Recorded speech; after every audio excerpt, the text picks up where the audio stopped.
that for the love of money is what, friends?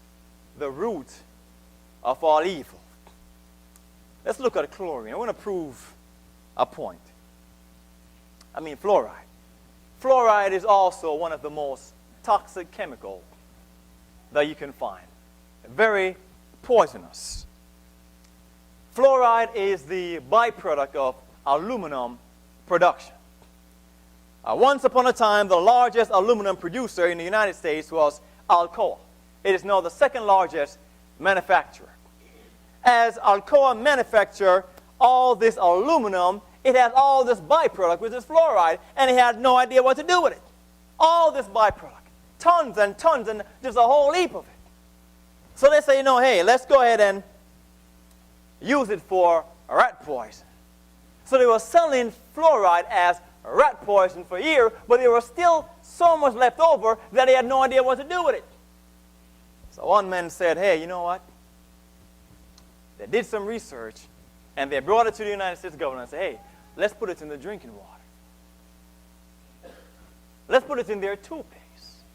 The same thing that they're using as rat poison, let's sell it to them that it will not hurt them.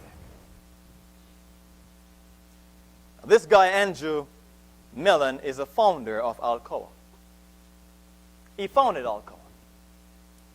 He was also appointed as the U.S. Treasury, appointed to the head of the U.S. Treasury by President Harding. And he continued under Coolidge and also Hoover. This man held one of the highest positions in government. And he was also the founder of Alcoa, this company that manufactures aluminum and produces this byproduct, which is poisonous, fluoride. In the 1930s, there was a lot of lawsuits going out against the use of fluoride. That the water was fluorinated, it's in our toothpaste, and folks were speaking up against it. The American Medical Association and the American Dental Association were speaking up against it. So what happened is that the Mellon Institute, who of course the founder was Mr. Mellon, who also is the owner of Alcoa. So the Mellon Institute hired in the 1930s, just around the time when all these lawsuits were going around, he hired Dr. Gerald Cox, a biochemist from the University of Pittsburgh. And he said, I want you to go in and do some research. I want you to prove that fluoride is not toxic. It's not poison. And he did just that. He went ahead and did some research, and he presented the findings, and somehow we have, now everyone is blessing fluoride and saying that it is okay, that it's not poison, it's not toxic. But no, it's funny, friends. When you look on your Colgate, and you look at the caution, it says, if accidentally swallowed, contact a what? A poison control center. I mean, come on, friends. When I was growing up, I used to eat Colgate. I used to eat it. I ain't going to say if it's accidentally swallowed. Of course you're going to accidentally. It's in your mouth. This poisonous substance, and they have passed it on. I tell you, friend, we talked about legions a few weeks ago. That we don't wrestle against flesh and blood, but against principalities, against rulers, against spiritual wickedness in what? High places. And we are told that there are legions or demons assigned to certain states and different rulers. And we see the friends, the devil, friends, an enemy has truly done this. Places toxic chemicals in our drinking water, in our fluoride, in our toothpaste, and they're going to tell you, friends, that it's okay. How much poison is good? You know, the Bible says, friends, an enemy has done this. Fluoride was used by the Nazis to sterilize inmates and make them docile. Fluoride was also is a key dumbing down ingredient in Prozac and sarin nerve gas. The same sarin nerve gas that terrorists released on a crowded Japanese subway train. And they're selling this thing as harmless.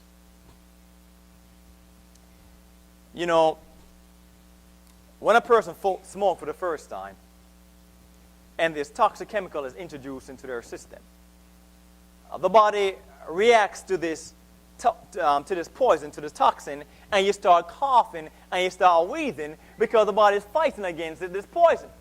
But as we continue, those who smoke continue to bombard their system with cigarette smoke, eventually the warning signs go away, and then they say with conviction that cigarette smoke doesn't bother me anymore until it's too late to save their health or even their life. Smoking doesn't kill you immediately. It doesn't kill you right away. But you know that if you continue to use this thing, that eventually, research is very clear, and everybody knows that if you keep smoking, you're going to come with lung cancer. That eventually you're going to be death by smoke. You're going to die one day. Genesis chapter 3 and verse 4, we know the story. And the serpent said unto the woman, he shall what? Not surely die. You can just imagine. God says that you shall surely die. Don't eat of it. The devil says you shall not surely die. You can just imagine now that after she ate that fruit, wow, I'm still walking around. I didn't die. Maybe the devil was on to something. Maybe it was true. You know, God says I will die. The devil says I will not, and I'm still living. So it is true. I will not surely die. Can you just imagine then, figuring that, okay, it's not going to hurt Adam. Honey, here's some fruit. And she's a living witness that she didn't die because she's still walking around. We are told, friend, that the wages of sin is death. You will die eventually. It doesn't come immediately. But if you continue in sin, you will die. If you continue smoking, you're going to come down with lung cancer. It's the same thing, friends.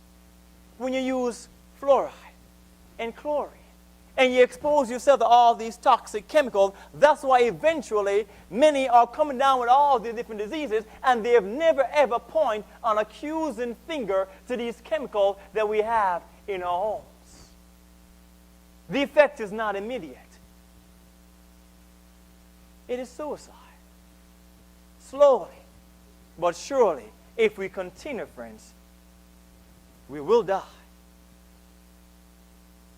1 Corinthians 3 and verse 17, the Bible says, if any man defile the temple of God, him shall God destroy. Now you know what the devil is doing, friends. How he is launching these chemical attacks, and he's placing these poisonous substances in our home. And we're breathing these toxic fumes. And the devil wants us to be diseased, sick, and dying. But Jesus, friends, wished above all things that we would prosper and be in health. And this information, friend, because I care, I couldn't hold on to it, friend. And I presented this before. It's not new. But I want everyone to have an opportunity. Knowledge is power. Once we know, we can make an informed decision. My simply appeal, friends, read the label. Look for those toxic chemicals that are in it. And if it's in it, friends, get a safer alternative. We are told in John chapter 3, John 1 and verse 2, the Bible says, Beloved, I wish above all things that thou mayest prosper and be in health, even as thy soul prospereth. Jesus is calling, friends. And he's hoping that all and every single one of us will make a decision to save the health of our own health, not just of our own, but of our sons and our daughters, of our husbands and our wives, so we can be truly healthy to do the work of the Lord. Thank you.